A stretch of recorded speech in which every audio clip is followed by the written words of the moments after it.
Organisational development की अगर बात कर रहे हैं हम तो कंपनी के अंदर हमें डेवलपमेंट लाना है, कंपनी को इम्प्रूव करना है, एनहेंस करना है, एफिशिएंसी, इफेक्टिवनेस, प्रोडक्टिविटी सब बढ़ानी है।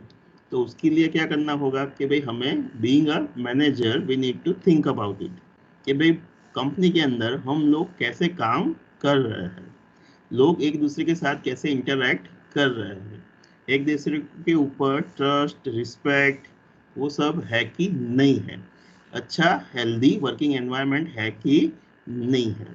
तो वो सारी चीज़ें हमें ऑब्जर्व करनी होगी, देखनी होगी। Then and then only we can bring and implement the various changes very effectively कि भाई कंपनी के अंदर हमें इम्प्रूवमेंट लानी है, हमें हमारा गोल अटेन करना है, प्रोडक्टिविटी एफिशिएंसी एनहेंस करनी है।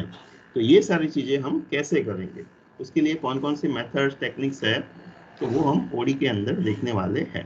ओडी एक पूरा सब्जेक्ट है, तो हम यहाँ पे ब्रीफ में डिटेल में नहीं जाएंगे, बट सिंपली छोटा सा पॉइंट है हमारे यहाँ पे 7 to 8 मार्क्स क्वेश्चंस का। So we just see it in a briefly. But अगर आप टीवाई के अंदर एचआर स्पेशलाइजेशंस लेते हो, in that case you will have a total full subject, तो वहाँ पे आप डिटेल में पढ़ सकते हो कि भाई ओडी का मतलब क्या है और ओडी के अंदर क्या क्या आता है। चलिए तो आगे जाते हैं। Now we will learn in terms of theoretical aspects. Basic aspects हमने ऑलरेडी डिस्कस कर लिया। Now we are going to see what is OD.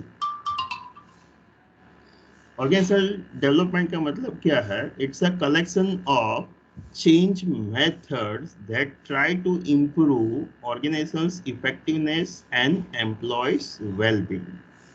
कि भाई ओडी के अंदर हम क्या करने वाले हैं? वी वांट टू एनहेंस और इम्प्रूव द आवर ऑर्गेनाइजेशंस, कि भाई कंपनी को इम्प्रूव करना है, उसकी एफिशिएंसी, इफेक्टिवनेस को बढ़ानी है। एम्प्लॉयज है उनका वेल-बीइंग लाना है, कि भाई उनको भी अच्छा लगना चाहिए, उनके लिए भी एक अच्छा हेल्दी एनवायरनमेंट होना चाहिए, उनको भी वर्क प्लेस पे अच्छा फील होना चाहिए। इसके लिए हम क्या करने वाले हैं? We are going to bringing the various changes, कि भाई कुछ ना कुछ नए चेंजेस लाएंगे, इंप्लीमेंट करेंगे, सो दैट कि भाई कंपनी भी इंप्रूव हो और लोगों का स्टैंडर्ड भी, वर्किंग करने का तरीका भी, सेटिस्फेक्शन भी इंप्रूव हो। So OD refers the collection of various changes, changing methods which we are going to use, implement at the workplace so that we can improve। Organisational development methods value the human, कि भाई हम हर एक बंदे को value देते हैं, हर एक बंदा वर्क प्लेस में हमारे लिए इम्पोर्टेंट है।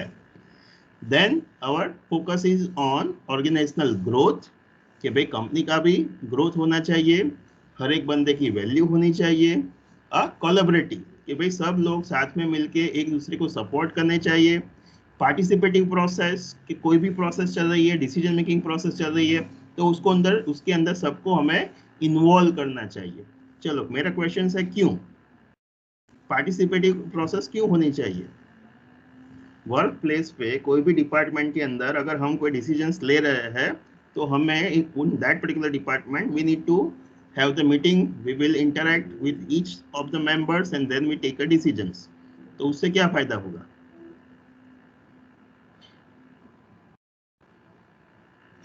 वर्क प्लेस पे डिसीजन मेकिंग के अंदर अगर हम एम्प्लॉयज को इन्वॉल्व करते हैं, तो उससे क्या फायदा होगा?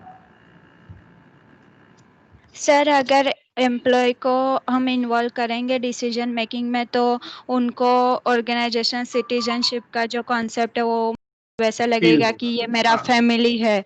और उसकी एफिशिएंसी बढ़ेगी तो ऑल ओवर तो ऑर्गेनाइजेशन को ही बेनिफिट होगा। तो उसको मतलब बेनिफिट उसको भी होगा, उसकी वर्क एफिशिएंसी बढ़ेगी तो उसको भी प्रमोशन, सैलरी, बोनस उसमें सब इंक्रीज होगा और ऑर्गेनाइजेशन को भी बेनिफिट होगा।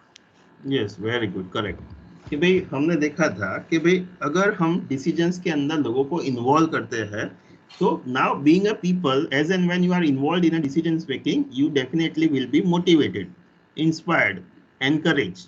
तो अल्टीमेटली यहाँ पे कैसा एनवायरनमेंट क्रिएट होगा? एक हेल्दी एनवायरनमेंट होगा, कि जहाँ पे लोग feel feel open, feel satisfied, feel secured, कि यस हमें इन्वॉल्व किया जाता है, हमारा यहाँ पे इम्पोर्टेंस है, मुझे ये जगह अच्छी लगती है, ये मेरे घर जैसा है, like that as you already said, like a organisational citizenship feeling होगी, वो बंदे के अंदर हम एनहेंस कर सकते हैं।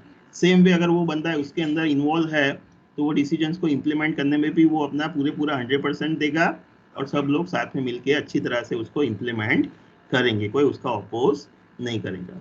And there will be a open spirit of inquiry, कोई भी इश्यूज है, प्रॉब्लम्स है, तो सब लोग खुल के एक दूसरे के साथ बातचीत करेंगे।